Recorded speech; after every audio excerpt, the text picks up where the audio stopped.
Hello, everybody watching on YouTube and watching on twitch.tv/Vince Russo Live. I am Vince Russo. I'm here with the great Billy Botti of the DirtySheets.com, LockBetting.com. We are here to give you a little tease of what's going to be on the Nitty Gritty Dirt Show this week on Patreon.com/Russo TWC. Billy, what's going on, my friend? Well, we just had the draft this week. I don't know if you watched all of that or not. I actually watched your watch along. I came in to see your watch along. I wanted to see how you got SmackDown done in 1 hour and 1 minute because but then I see you were skipping the matches, which is no way to do it. Yeah, bro. Do you know last year's draft to this year's draft, they were down 20% of the audience over the last year, bro. Yeah, I'm not surprised, but I think now they're at their core, so I don't think we'll see it go any lower. So, yeah, I mean they're at their core. They're not dropping any more for the NFL. So, I think this is going to be it, and I think that's evident in their attitude in terms of how they're booking it, what they're letting some wrestlers do and dictate to them. And yeah, we'll talk about that on the other side in terms of. Remember, Billy, you said a couple of weeks ago on here, man, right prior to the first time we saw the Thunderdome. Remember, you said, bro, they were putting all their eggs in that Thunderdome basket, bro. It hasn't done jack shit, that Thunderdome. No, I mean, the product is better than what it was. It's easier to watch than it was in the Performance Center.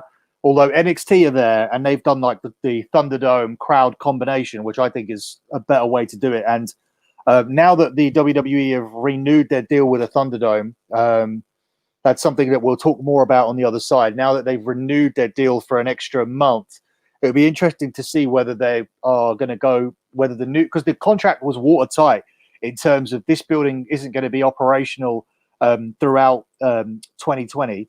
And that WWE were able to use it for 2 months. But now they've got a new contract. I don't know exactly what the terms are, whether they can start introducing fans. Obviously, this one runs until the end of the month. So the existing contract still runs. And that's got really weird pricing to it in terms of if you use this building on a Sunday, it's 10 grand. If it's dormant, it's 2.5 grand. If you do a TV show in here on a Monday, it's 7,500. It's got all this weird specific pricing, but the weird thing is that WWE are charged on dormant days $2,500, and they still don't put NXT in there. So yeah, it's odd. I don't know enough about the new deal because it's brand new, and it'll be interesting to see whether there's any kind of crowd introduction with that deal because Florida's allowed 100% capacity, not 10, 50, 75, 100%. Let's fill up the buildings. Let's not give a crap about this COVID thing. And I'm not entirely against it. Florida's a bit of a laughing stock around the world in the mainstream media. But actually, when you look at people around social media, a lot of people talking about mental health issues and everything, and people who are done with these lockdowns and talking about, look, we tried it. We don't want to try it again. We're mentally drained. There's more sicknesses and deaths and issues from actually going back into lockdowns and killing economies and jobs and everything. So whereas the mainstream media are putting this spin on it and saying that Florida is crazy, a lot of us, me included, think that people that want another lockdown and want to go backwards again are crazy. So I'm all for Florida, and I would. If I could, I would come to Florida now and watch some wrestling and do some theme parks, and I'd bring my kid with me. I don't give a shit anymore.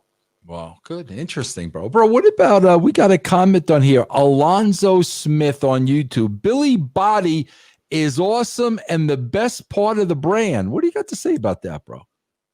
I don't know if I'm the best part of the brand because there's a lot of people on there who have actually been well inside the industry. I think I'm a unique add to the brand and was something that they didn't have, but which is always something that you should have. But I don't think I'm the best part of the brand. Bro, the same person, Alonzo, said that you are a cross between Seth Rollins and Jesus. What do you think about Billy? Seth Rollins and Jesus, bro? Isn't Seth Rollins is supposed to be Jesus. portraying Jesus, and his nickname is CrossFit Jesus. So I think that he's got that stuff nailed down. We actually, that was our main story last week. For guys that are just doing the YouTube thing, my main story with Vince last week. So we break down stories, and I like to put them in some kind of order. And always my last story is supposed to always be my best one or my main one. And I don't know why I led with this, but I found it shocking when I said to you last week that they were moving Rollins because they planned it for a year. But because they already planned it for a year, like because Becky and Seth were supposed to be going to SmackDown for an entire year, this was planned. I reported last week on the show that they were going to move the entire story and how unrealistic that would be in terms of this being a real sporting draft. And it actually did end up happening. Like that was the thing that we did end up seeing. Obviously, the other things I mentioned over on the Dirty Sheets, I mentioned a story about Bray. On the brand, I mentioned about Braun Strowman. So yeah, and AJ Styles as well. So we got everything, all the information we received about the draft pick was right. And the one thing that was not correct, we'll talk about why on the other side, because it was a very last minute kind of decision where it's a good example of all these fans and fanboys that watch AEW and watch Independence and watch Japan have got their takes on this guy and that guy, your Bryans and Cesaros and Nakamura's and all this, and they should be saying, oh, this guy should be up here and this guy should be doing this, and it's a tragedy that they're used in this way. Well, you're going to find out on the other side how the guys that you're sticking up for don't care about themselves or don't care about their wins and losses and their position as much as you do, because their pay is the same. Yeah. And all they want to do now in this situation, the WWE, the smallest WWE contract on the main roster is about 250 grand.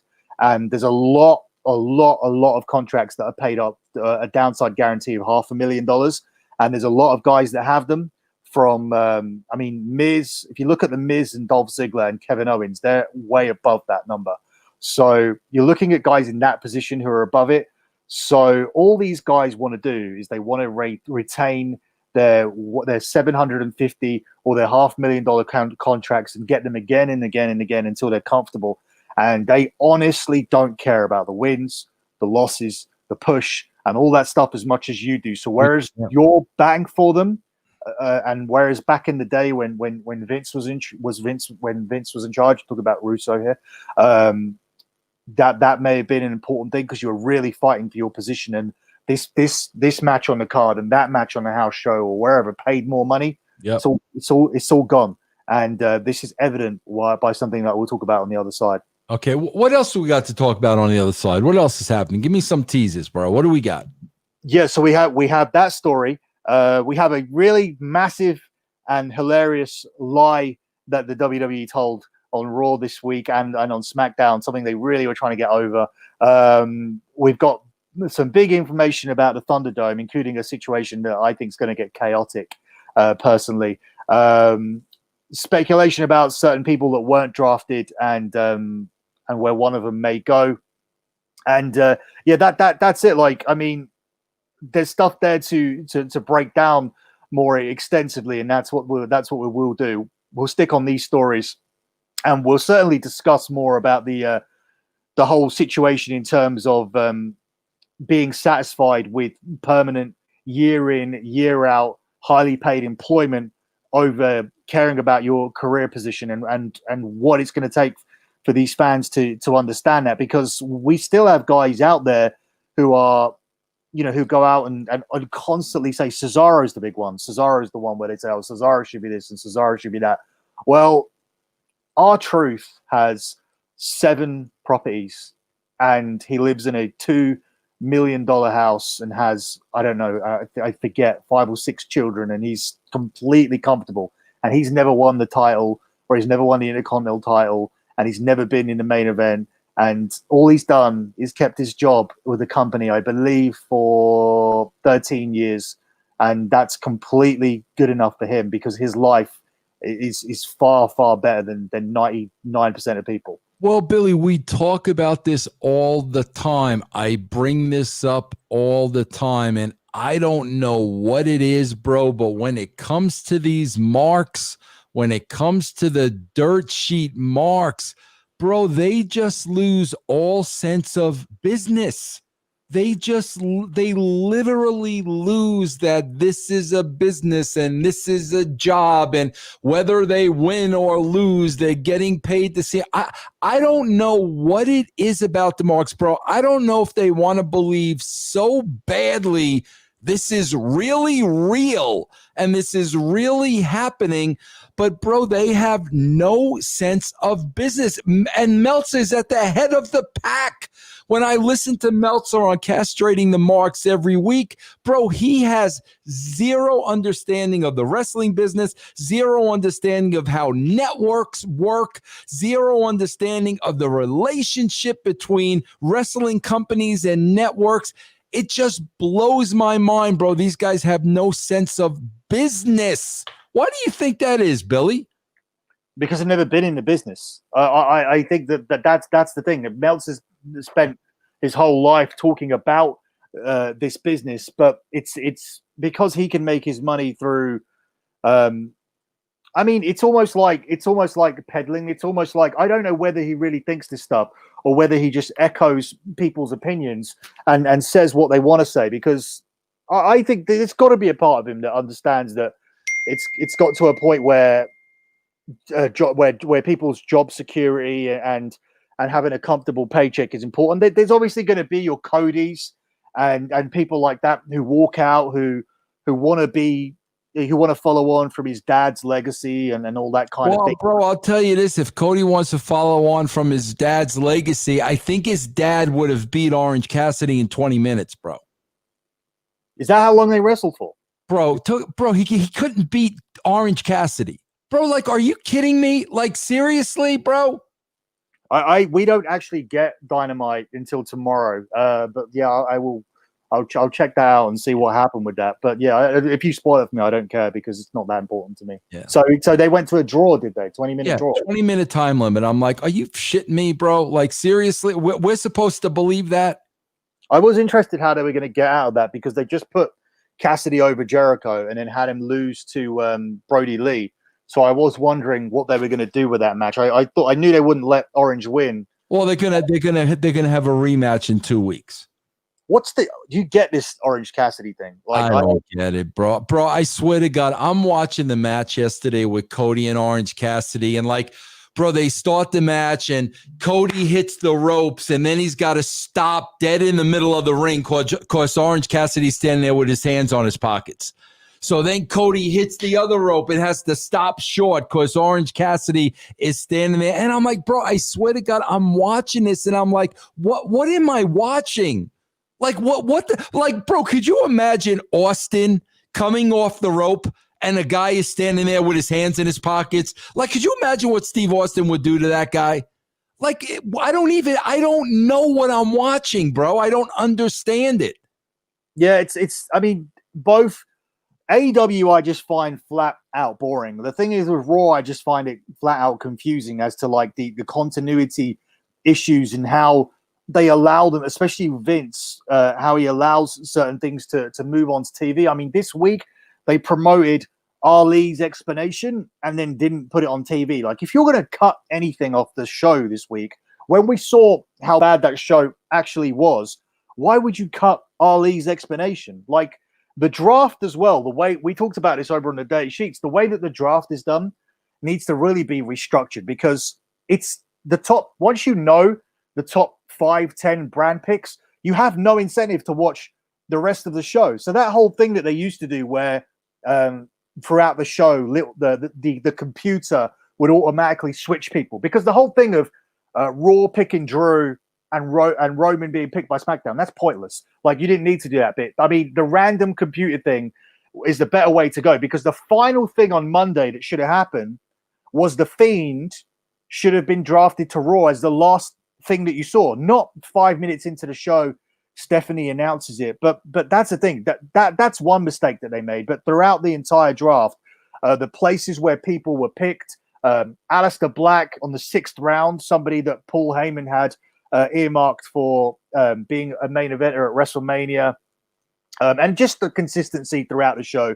Like, I don't understand. Like, what's what explanation do you give people for how Randy Orton hasn't won a match since July, and he's getting another title shot at Hell in a Cell? There's no explanation for any of this. It doesn't happen in any other sport or anything. So it's just, there's just continuity errors. Bro, Like I swear to you, Billy, if I'm still working there, bro, when you've got Fox and you've got USA, bro, it really has to come down to, well, why is this guy on that show, and why are they getting this guy, and why are they getting that guy? I mean, if I'm working for the network, that's what I'm asking, because it's going to depend on the ratings of that show.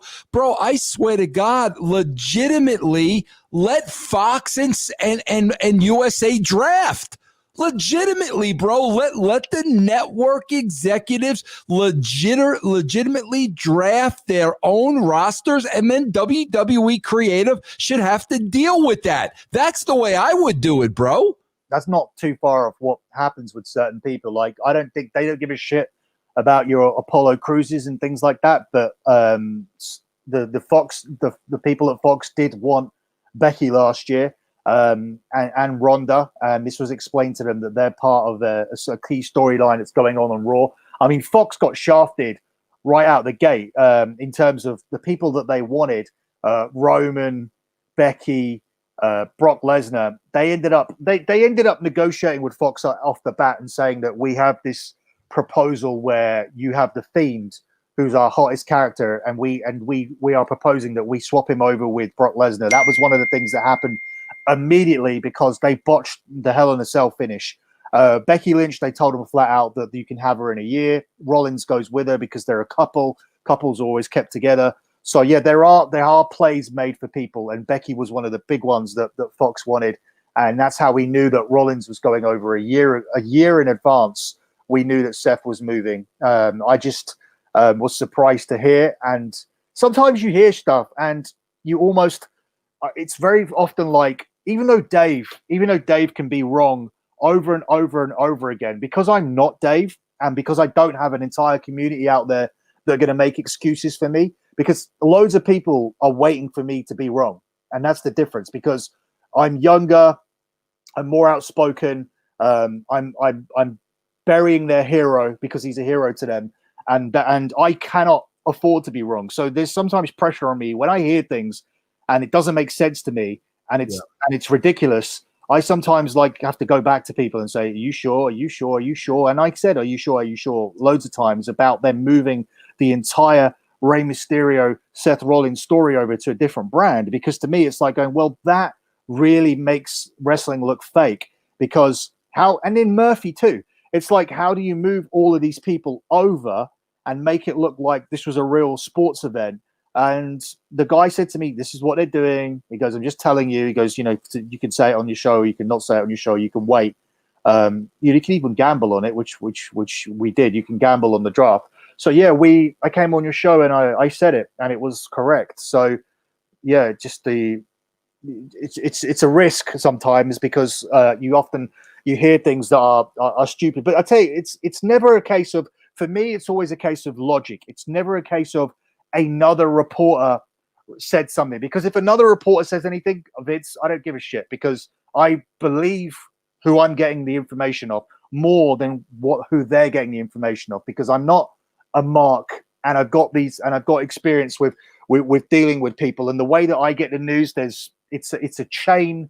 There's a chain of us in terms of the information gets to me through things I've done for people in the past, and we have real friendships in terms of the people that are presenting me the news. We're actually friends who are exchanging exchanging favors with each other, and we all need each other in this circle, in this news cycle. Mm-hmm. I don't know what Dave and Mike and Ringside News and all these people are providing with people to get their news. So when people have the news, I don't buy into it. It's only when my own logic as a fan comes into play where I think that's stupid.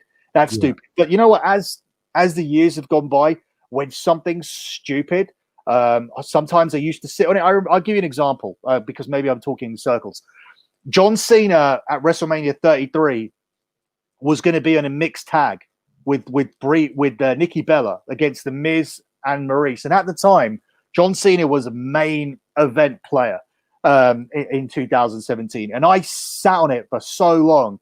And the guy was saying to me, "I can't see this on your website." I was like, "Yeah, because I don't think that that's going to happen." And it was only like one day before that I eventually decided to report it, and we got so much notoriety off that. That was one of the reasons why Sportskeeda put my money up and wanted to keep me. And I got that call from that idiot Raj Giri, because but it was a story that I sat on for 2 weeks that was given to me because I didn't believe it. And that was really the lesson that I learned, where it was like, okay, if you hear information from these people, don't think about how stupid it is, because this company don't care as much as you do.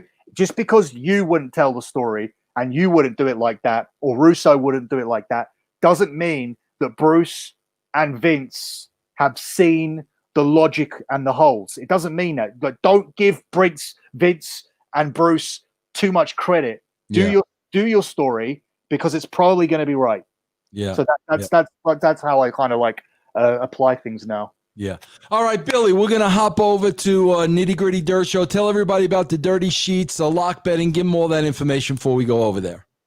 Yeah, actually, I want to first of all talk about podcast on a poll, Vince, because we got that out there this week. And this is an idea that I've had for a long time. That wasn't the name or anything, but it was a show that I wanted to do with Vince like a few years back. And then we ended up kind of doing it our own without him, without that missing ingredient. So it's really cool now that we're going to do the show properly, how it was intended to be with Vince. And basically what it is that we're going to chronologically go through Vince's time in the Monday Night Raw.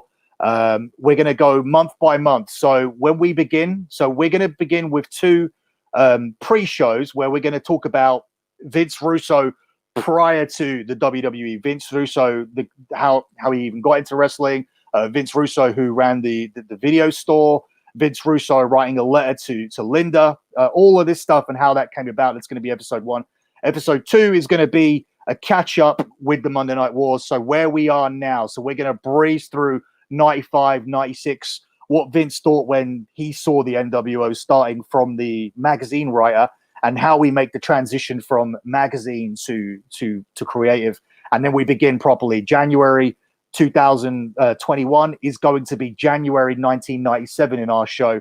And then February 1997 is going to be February 2001. It's going to be one show a month. We're not going to oversaturate you with weekly shows and 3-hour shows. They're going to be 60 to 90 minutes once a month. We're going to run through the TV, the characters, and we're going to like find out what was really going on with the situation behind the scenes, and how Vince got things over the line, and what he wanted to do, and if there was anything he wasn't allowed to do. Because I want to squash this narrative as well in terms of, Vince Russo had 2,000 ideas, and Vince McMahon just. Bro, that is so bullshit. So that's the thing. We'll find out about these 2,000 shitty ideas it's so ridiculous. We'll really see what's what when we do this show. So that's going to be podcast on a poll. It's going to launch the Monday after Survivor Series. So we're going to be spending this time promoting it now. So you're going to hear lots about it. And I just want to say, like, it's just, for me, it just wasn't the same. Like when doing it with you was the way that it was supposed to be done. So, I mean, that's the thing. Like, I'll never be in your position in terms of where, obviously, I think I'm a semi-successful person in terms of like what I've managed to do, like being on TV and being able to like parlay that into a career where like I've still done bits on TV and I have my betting site and stuff. But you're in a position where you've done what you've done with yourself, and I'm a person here who's saying that this is a project that we couldn't do without you. It was like you make the project. Like, does that give you any kind of like ego boost or anything like that? Like in terms of like how significant, what you've done is. It doesn't give me an ego boost, bro, but I respect and I'm happy that there is somebody that wants to do it the right way, bro, because I am so sorry. I am so sick and tired about this revisionist history and all the dirt sheets. You know, they got an agenda and they want everybody to believe the story a certain way, and it's all bullshit. So I really appreciate the fact that, you know, you guys want to know the facts and you guys want to know the truths, and we'll be able to walk through everything, man. I appreciate that more than anything. But that's the thing. I don't have, like, obviously I did my time on Big Brother, and sometimes they'll replay the best of shows and I appear on those or whatever. But that's like, you know, that's not the same. Like your legacy is permanent. Like do you sometimes like forget, or you reminded it because of sometimes obviously the way that the news is written or the way it's portrayed? Do you sometimes forget, I'm Vince Russo and this is what Vince Russo done, or do you find it easy just being 2020 Vince, being a parent, being the guy that runs the brand? Like, do you ever lose sight of what you did? Bro, I swear to God, Billy, bro, I went to work every day and did a job. That's how I look at it, bro. When I worked for the WWE, WCW, TNA, I went to work and I did the best job that I could do. I swear, bro, that's the truth. And it's funny, bro, because it's something that you said earlier in the show. Bro, a lot of it was just logic. It was just freaking logic. If this shit were real, how would this go down? It was just logic, bro. And, you know, with Ed Ferrara, bro, we worked as hard as we possibly could work. We put a lot of thought into it.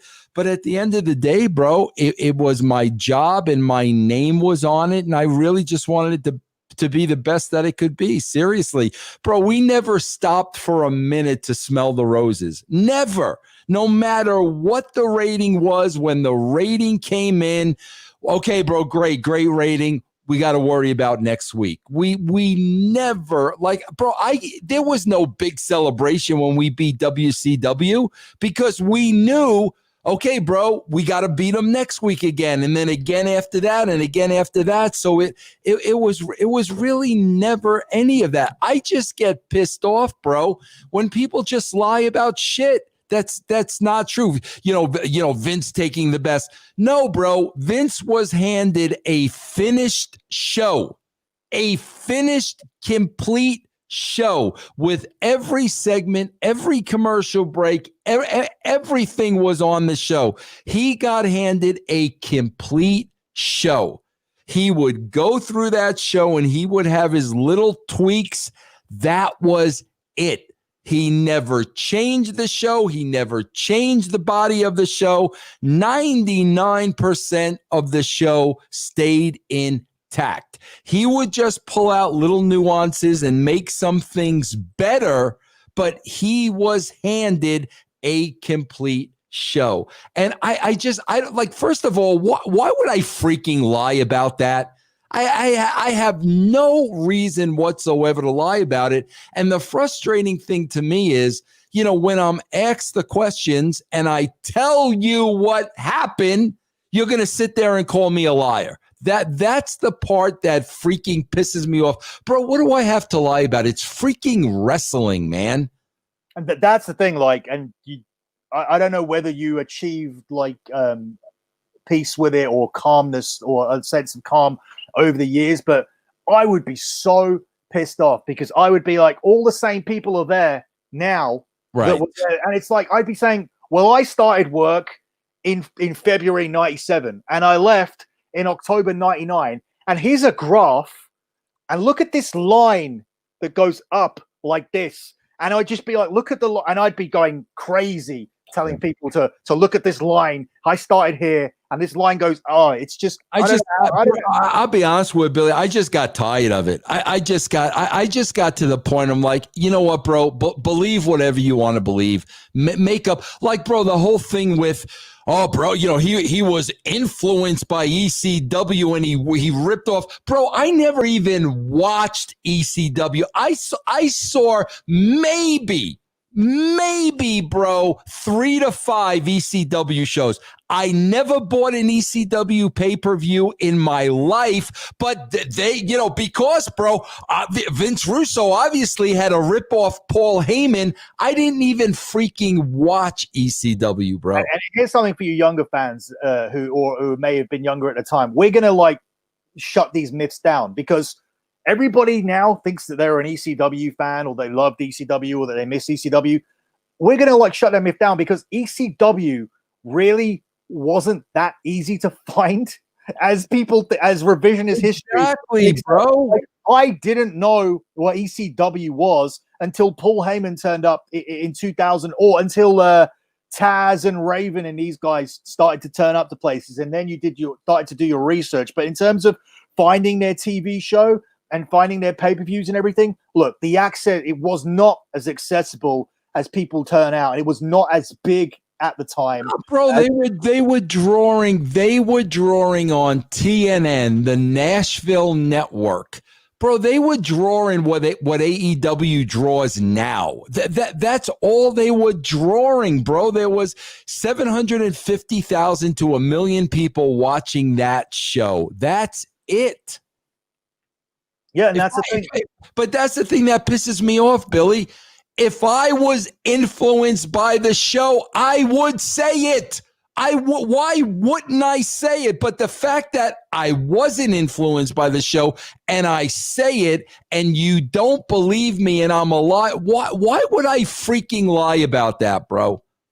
And the thing is that even if you were influenced by the show, or even if to use a comparison, even if Howard Stern was influenced by somebody else in terms of Howard and you were both in a position where you needed to make it possible for it to be on a major platform that would accept it in the format that it was delivered in. Because as much as people think the Attitude Era was pushing the envelope out, if it had gone too far over the line, like it did a couple of times, USA would have pulled it. So the fact that it only went over the line a couple of times, and one of the things wasn't even during the peak period, the thing with Pillman. In fact, Vince didn't even write the Pillman thing. So he didn't. So he kept it. It was before he was in creative. So it was always kept within the line, and that's the skill. Anybody can shoot somebody or rape somebody or make somebody bleed to death or do the crucifixion that they did. But it's the fact is that you've got to make it interesting and appealing, and also keep it on the USA Network and not get yourself thrown off. So that's the real skill, and it's a skill like that Vince had and that Stern has, because I'm sure that Stern has influences. I'm sure he didn't come up with. It's not.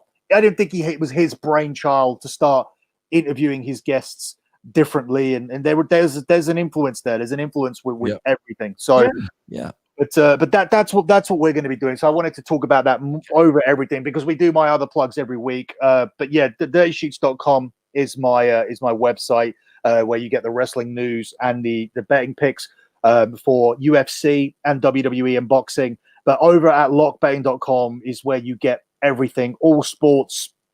We're having a better week in college football and baseball this week than we are in the NFL. So the NFL this week was the first week and the first 5 weeks of the season that we lost some money, just barely, and we wouldn't have lost it if the week hadn't run till Tuesday. But we made a small loss on the week on Tuesday because we thought that the Buffalo Bills would beat a Tennessee team that hadn't practiced for 2 weeks, but somehow that's sports, and Tennessee turned up and beat Buffalo without any practice and beat them easily as well. So. Yeah, weird stuff happens, but yeah. So I think it would be a good week to sign up at lockbetting.com this week, because the losing week is out of the way now. And I was telling people all along, I warned you, 83% or whatever we were was pretty ridiculous, and there would be. Yep. And you even said, bro, when we lose, I'm going to say we lose. You're not going to hide it. You're going to say, bro. I mean, you've said all that, bro. No, and we were winning comfortably, and we just lost consecutively 3 games in a row. Like the 3 things on TV, we lost a bit of money on Seattle, we lost a bit of money on New Orleans at home, 2 teams that should win at home, and then we lost on Buffalo, who played against a team that didn't practice. So yeah, we had 3 losses, and we threw our profits in the bin not for the entire season, but just because we're still 25-10. But this week we went 2-3, and we were 2-0, and then we went 0-3 with the last 3 games. So yeah, we've done it now. We've had our losing week, so hopefully we get bounced back this week on lockband.com. Yeah. And Austin's Toys is the last thing. He's just actually, where is this thing? Austin's Toys, bro, on Instagram. You want to check it out. Billy's son, Austin, is a rabid toy collector. He's got his own show. What do you got to show us? They just picked this up this week. It's a 30-year. Oh, that's nice, bro. That is really nice. Yeah, it's a 30-year Undertaker. Wow, that's really nice. Yeah. Are you wearing the short shorts again, man? I saw when you got up. You're wearing the short. Yeah, I'm like, it's nighttime now, so I'm wearing shorts. I may potentially wear to bed. Yeah. But Austin's Toys is on Instagram, right? Yeah, Austin's Toys at Austin's Toys is an Instagram. Yeah. All right, guys, we are going to jump over now to patreon.com/Russo TWC. Bro, you can get it for $3, bro. Get Billy's news before it breaks, bro. Every single week on patreon.com/Russo TWC. Guys, we're going to jump over there now. We will see you at the Nitty Gritty Dirt Show.